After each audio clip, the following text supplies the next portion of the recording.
Hello officers, welcome to UPSC Revise. Welcome to another session of the Hindu revision. I hope आपने आज का newspaper read किया होगा. आइए एक एक करके सारे टॉपिक को रिवाइज करेंगे.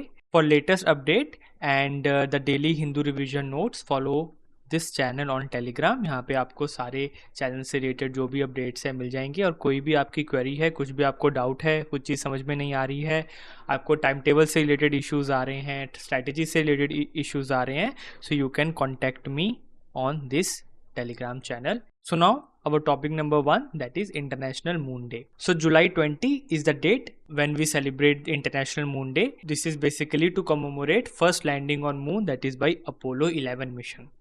So this particular moon day, International Moon Day, was formally recognized by UN General Assembly in the year 2021. उसके पहले भी हम सेलिब्रेट कर रहे होंगे, बट जो फॉर्मली रिकॉग्निशन है by the UN general assembly, ये कब मिली है? 2021 को मिली है. और जुलाई 20th इज़ द डे जब हम इंटरनेशनल मून डे सेलिब्रेट करते हैं. सो दिस पर्टिकुलर आइडिया और the celebration for or the commemoration of the first landing of the moon, this idea was proposed by committee on the peaceful use of outer space. So this is a committee जिन्होंने ये idea propose किया था कि we should commemorate the first landing on the moon as by the name International Moon Day, and we should celebrate it on July 20th. So it also recognized the collective progress by all nations in exploring moon.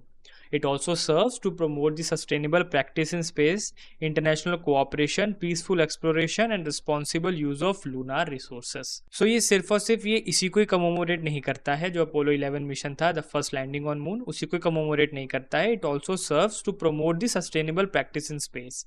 अभी तो क्या नाम है, पहले तो सिर्फ exploration के लिए स्पेस पे जाते थे, बट स्पेस टूरिज़्म फ्यूचर में और अभी भी स्पेस टूरिज़्म अभी काफ़ी चर्चा में है और काफ़ी इंक्रीज़ हो रहा है. And we should promote sustainable practice in space. So this can also be served through this International Moon Day, the international cooperation between the nations, the peaceful exploration and the responsible use of lunar resources. Because Earth की जो resources हैं, as we all know, हमने काफ़ी उसको exploit किया है, but now it's our responsibly use the lunar resources. So moving on to topic number 2, that is related to GERD. क्या है ये? This is a gastroesophageal reflux disease. So this gastroesophageal reflux disease, it is basically a digestive disorder which is related to our gut. So gastroesophageal reflux, when happens multiple times in a week, it will impact our quality of life and work and sleep. This is something a UPSC aspirant should write in his answers. और ये आप intro के अंदर लिख सकते हो.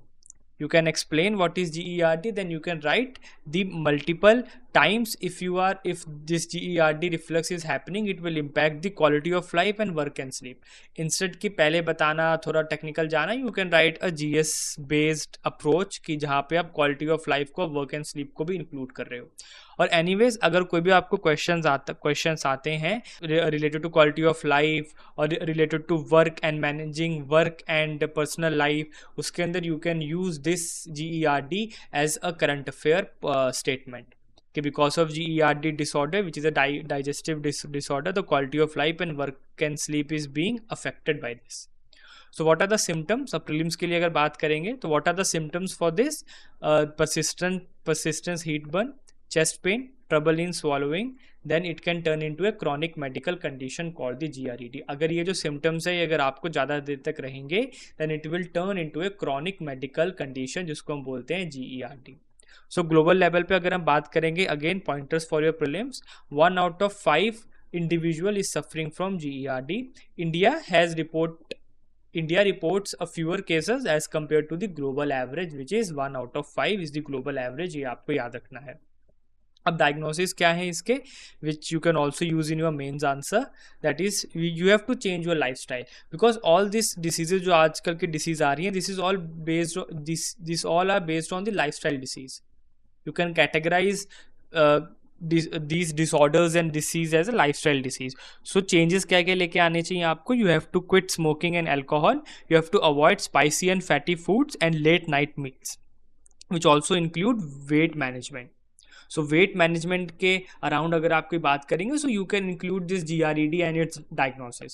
कि if you are not managing your weight, you have a issue, you will have a issue of GERD in the coming future. और कुछ एडवाइजेस और दी गई हैं विच इज़ बेसिकली कॉमन, जैसे यू शुड बेसिकली हेड आपका थोड़ा सा ऊपर एलिवेटेड रहना चाहिए during sleep. You should take a gap of 3 to 4 hours between dinner and sleep. Sleeping on the left side and wearing loose clothes while exercising. So these are some common advices. These are not diagnoses. These are the advices जो doctors देते हैं. So these are pretty common, इसलिए मैंने इसको notes में mention नहीं किया, but these are worth telling you guys कि भाई हाँ इन सब चीज़ों का भी आपको ध्यान रखना है. You can also include these points in mains answers as well. So this is something GERD which was in news and this is all the crux of this disease. इसके अलावा और आपको कुछ नहीं जानना है, ठीक है. प्रीलिम्स के अंदर थोड़ा बहुत क्वेश्चंस आएगा, इंट्रो के अंदर you can use this point, it will affect the quality of life, work and sleep. You can use this point and जो डायग्नोसिस है उसको आप यूज कर सकते हो. Now moving on to our next two topic. So ये article था आज के न्यूज़पेपर में विच टॉक अबाउट कैलाश मानसरोवर यात्रा एंड द टाइज जो अभी सुधरने वाले हैं between India and China. So this article was quite political in nature. इन्होंने क्या बोला, उन्होंने क्या बोला, चाइना ने क्या बोला, चाइना के एनवॉय ने क्या बोला, फिर इंडिया के एनवॉय ने क्या बोला, बट वो हमको उसके अंदर नहीं पढ़ना है. We have to find the keyword जिसके बेसिस पे UPSC can ask question. So we have two keywords. One is SCO, that is Shanghai Cooperation Organization. Other one is Kailash Mansarovar यात्रा. इसको इन दोनों टॉपिक्स को मैंने ऑलरेडी कवर कर लिया है and now we will revise from this same topic. उसी page को उसी दिन के न्यूज़पेपर के कटिंग्स में आपको लेके जाऊंगा और 27-28 जून की कटिंग से ही आपको मैं आज रिवाइज कराऊंगा.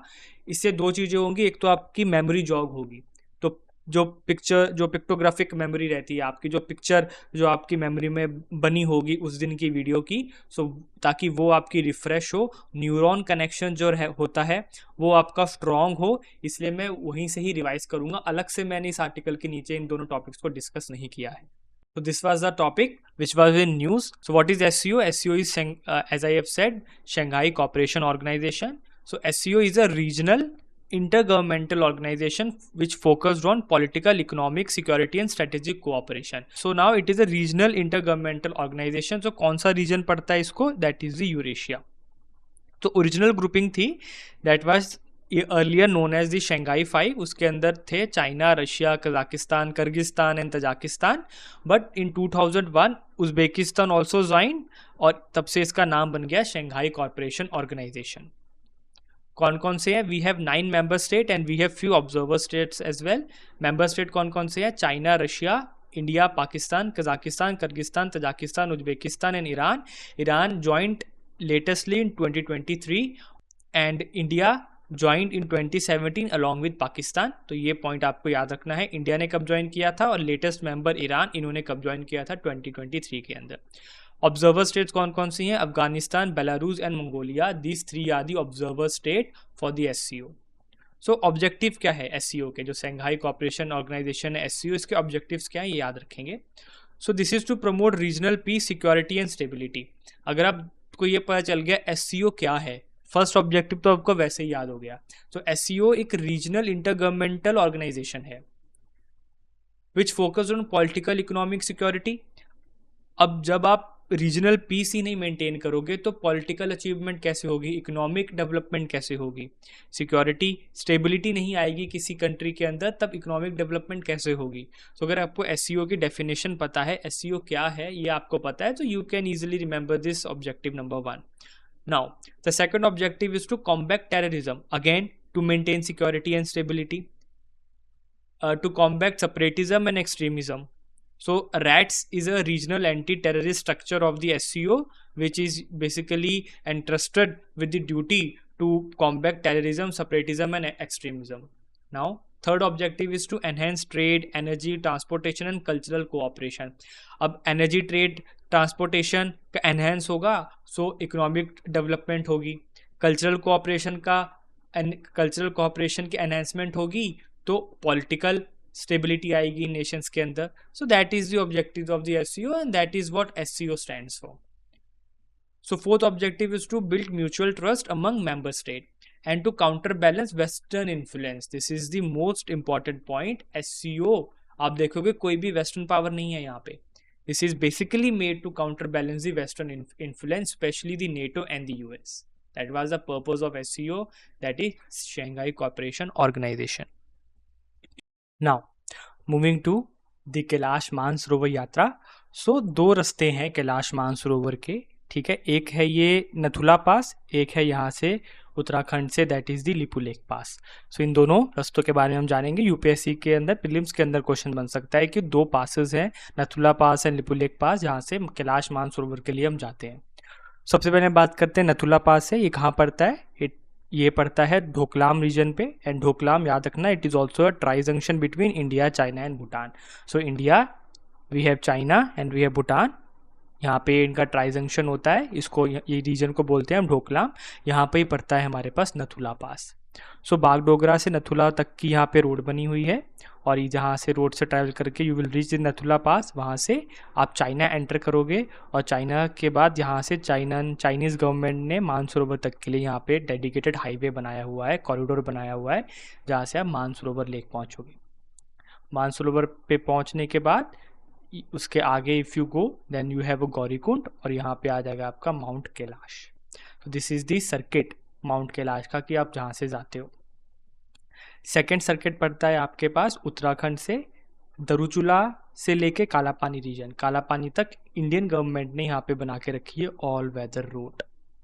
ठीक है, this is the all weather route Indian government ने बनाया है. कौन से रीजन में? कालापानी के रीजन में. कालापानी भी आपको याद रखना है, it is also a tri junction between Nepal, India and China. Doklam tri junction था नेपाल, चाइना एंड भूटान के बीच में. Kalapani region is the tie junction between India, Nepal and China. And Kalapani region this is also a disputed region between India and Nepal. और Kali river, the famous Kali river यहाँ से originate होती है, जिसको हम Sharda river भी बोलते हैं, और महाकाली रिवर से भी ये जानी जाती है. काली रिवर जो है which is a tributary of the Ghaggar river, और घग्गर रिवर है it is a major tributary of the river Ganga. So पहले काली रिवर निकलती है, मर्ज करती है घग्गर रिवर में, और फिर ये पूरी रिवर दोनों मिलकर मर्ज करती हैं रिवर गंगा के अंदर. So this is the Lipulekh pass. यहाँ से आप कालापानी रीजन, कालापानी से फिर यहाँ से आपको लिपुलेख पास तक ट्रैकिंग करनी रहेगी, और फिर लिपुलेख पास से you will enter into China, और वहाँ से you can go to Mansarovar lake, and further ऊपर जाएंगे तो आपको माउंट कैलाश मिल जाएगा. This is something that you have to remember. So that's it for today. That's for today's section. Please do comment, और कमेंट करके मुझे बताइए आपको ये टॉपिक समझ में आ रहे हैं कि नहीं आ रहे हैं, और क्या आपको मेरे तरफ से इनपुट चाहिए वो भी आप मुझे बताइए. आपके फीडबैक से ही I will make my inputs, ताकि जो आउटपुट निकले वो फ्रूटफुल हो आपकी यूपीएससी जर्नी के लिए. Thank you so much for watching. I will see you in the next video.